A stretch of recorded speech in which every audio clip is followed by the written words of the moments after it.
아무리 수학이 싫어도 하다 보면 수학을 잘하게 될 거야 라고 생각하시는 경우들이 있어요. 정말 그럴까요?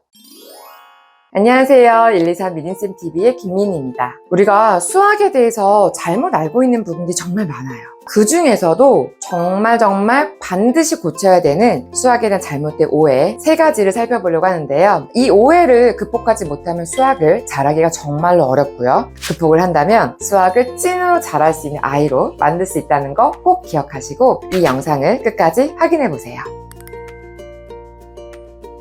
자, 먼저 첫 번째는 수학을 잘하려면 공식을 외워야 될까요? 많은 어머님들께서 중학교, 고등학교 과정에서 배우는 개념과 공식을 우리가 외워야 된다는 생각들을 정말 많이 하세요. 그리고 선생님들도 이 부분 중요하니까 개념을 외워보자. 시험에 잘 나오는 거니까 이 공식을 꼭 외워와야 돼. 이야기를 많이 하시죠. 근데 사실 우리의 뇌는 지식이 차지하는 공간을 조금씩 압축해 나가는 과정을 통해서 새로운 지식을 습득할 수 있는 공간을 만드는 모습을 보이는데요. 이런 모습은 수학학습을 할 때 문제 유형을 가지고 압축을 하는 게 아니라 수학 개념을 바탕으로 압축을 해나가는 모습을 보입니다. 이런 흥미로운 사실은 스탠포드대 조볼러 교수님께 소개해 주셨는데요. 조볼러 교수님께서는 심리학, 뇌과학, 교육학을 바탕으로 전 세계적으로 인정을 받고 있는 전문가세요. 이 교수님이 어떻게 설명을 했냐면 개념학습을 바탕으로 뇌에서 압축 과정을 통해 새로운 개념들을 더 습득을 할 수 있다는 것을 기억을 하고 공식이나 문제 유형을 외우는 방식으로 수학을 하는 것은 잘하기 어렵다고 하셨는데요. 사실 저도 현장에서 느끼는 거지만 수학을 잘하는 진짜 찐으로 잘하는 최상위권 친구들은 문제 유형을 기억하는 게 아니라 이 문제 유형을 이 개념으로 활용했어. 그래서 이 개념이 중요하구나. 그럼 난 이 개념을 나중에 다음에 이 문제 유형에 적용을 해볼까? 라는 방식으로 꼬리에 꼬리를 물면서 기억해 나가고 자기 것을 만들어 나가는 모습들을 보여요. 너무너무 중요한 뇌과학적으로 실제로 보이는 모습이라는 거죠. 그래서 수학을 잘하려면 공식에 매몰되지 않고 개념 학습을 위주로 우리가 학습을 해나가는 것이 무조건 중요하고 아이들이 수학을 못하는 친구들은 문제를 푸는 방식으로 학습하지 마시고요. 개념에 포커스를 맞춰서 학습을 해나가시면 수학을 정말 잘할 수 있을 겁니다. 자, 두 번째 잘못된 오해는 문제풀이 연습이 중요할까요? 우리는 내신이나 수능, 모의고사 이런 시험들을 앞두고 문제풀이 연습을 정말 많이 하죠. 유초등 친구들은 수학학원 레벨 테스트 시험을 보기 위해서 문제풀이 연습을 정말 많이 하는데요. 진짜로 수학에서는 지양해야 되는 학습법이라고 할 수 있어요.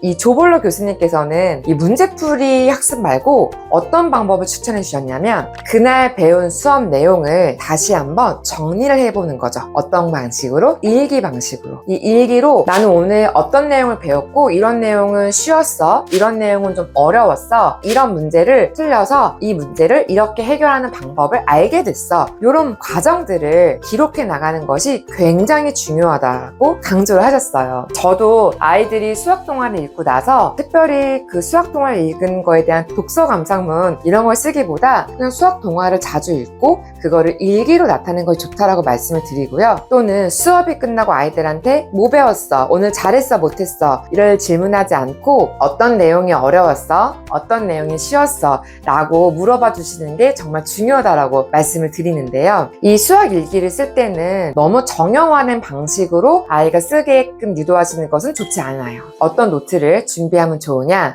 선이 없거나 점선으로 되어 있는 노트가 있으면 너무 좋죠. 정형화된 틀 안에서 생각을 끌어내는 것이 아니라 정형화되지 않은 공간에서 내가 마음대로 그림으로 나타내든 글로 끄적이든 아니면 메모로 쓰든 간에 내가 배웠던 것들을 오늘 정리해보는 그 과정이 문제풀이 학습법보다 훨씬 더 오래 머릿속에 기억이 되고 수학을 진짜 잘할 수 있는 데 도움이 된다고 하셨습니다.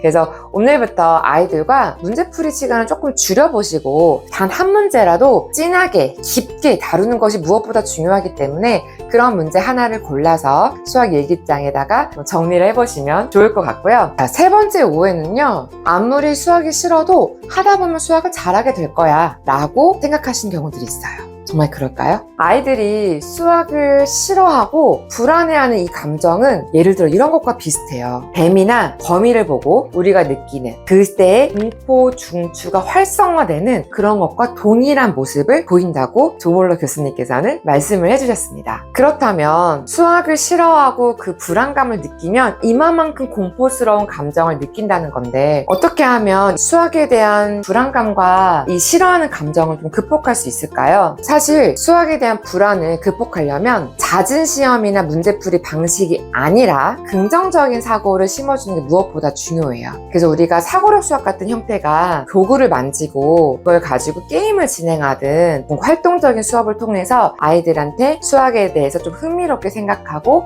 수학이 따분한 문제 푸는 방식은 아니구나 라는 인식을 통해서 긍정적인 생각을 할 수 있게끔 유도하는 것처럼, 초등 고학년 친구들한테는 수학 동화라든지 아니면 수학자가 나오는 영화를 본다든지 문제풀이 방식으로 열심히 연습해서 점수를 내고 문제를 맞추는 형태의 경험치보다는 긍정적으로 느낄 수 있는 여러 가지 활동이나 매개체를 통해서 아이들의 수학을 전달해 주시는 것이 무엇보다 수학 학습 능력을 높이는 데 도움이 된다고 합니다. 아이들이 수학을 힘들어하고 싫어할 때 문제를 많이 풀리면서 문제를 맞추는 과정을 통해서 아이들이 성취감을 느끼게 하지 마시고, 수학 토크를 통해서 조금 더 유연하게 마음이 편하게 수학을 바라볼 수 있게 해주시는 게 좋아요. 문제를 많이 틀렸을 때 그 문제를 다 일일이 수정하는 과정을 통해서 아이들 실력이 향상될 것처럼 보이겠지만, 수학은 문제를 맞추는 것이 문제가 아니라 과정에서 어떻게 학습했느냐가 수학을 정말 잘하는 데 도움이 되기 때문에, 수학 토크, 예를 들어서 이 문제가 뭐야? 무슨 뜻이야? 문제에서 뭘 물어봤어? 너는 이 문제를 풀려고 어떤 생각을 해봤어? 그 생각이 틀려도 괜찮아. 그냥 너가 생각해봤던 과정을 한번 얘기해봐. 그 과정이 이 문제를 풀 때 적합한 방법인지 한번 같이 생각해보자 라는 식으로, 엄마가 수학을 잘하든 못하든 여부와 상관없이 아이와 같이 수학을 생각해 나가는 과정을 통해서 이야기를 나누면 조금 더 수학에 대해서 편안하게 생각을 할 수 있게끔 유도해 주실 수 있고요. 아이들이 수학 문제를 틀리는 것을 두려워하지 않게 해주시는 게 중요해요. 수학을 진짜 잘하는 친구들은 나 이거 문제 틀릴 것 같아서 못 풀긴 어떡하지? 라는 친구들은 없어요. 그냥 한번 풀어보지 뭐. 맞으면 너무 좋고 틀리면 다시 해보지 뭐. 이렇게 생각을 하면서 문제를 틀리는 실수나 실패를 두려워하지 않는다는 거죠. 근데 그런 문제풀이 태도들이 아이들이 수학을 정말 잘하는데 찐으로 도움이 되는 방법이기 때문에, 아이들한테 틀린 문제 포커스를 너무 많이 두시면은 오히려 실패감을 크게 느껴서 수학 불안도가 올라갈 수 있다는 점을 꼭 기억을 해주시면 좋을 것 같습니다. 네, 제가 오늘 소개해드린 수학에 대한 이 잘못된 오해, 이 외에도 여러 가지 수학에 대한 학습법과 수학을 어떤 식으로 공부해야 되는지에 대해서 바로 이 책을 한번 참고해보시면 좋은데요. 수학 머리는 어떻게 만들어지는가? 수학을 진짜 잘했으면 좋겠다. 우리 아이가 수학 최상위권 했으면 좋겠다. 또는 제발 수포자가 안 됐으면 좋겠다 라고 느끼시는 학부모님들, 반드시 이 책을 아이와 함께 보시거나 먼저 읽어보시고 아이에게 조금씩 일상생활에서 녹여내 주시면 정말로 엄청난 효과를 확인하실 수 있을 것 같습니다. 오늘 영상이 도움이 되셨다면 좋아요, 구독, 알림 설정까지 잊지 마시고요. 저희는 다음 영상에서 만나 뵙도록 하겠습니다. 다음에 또 만나요.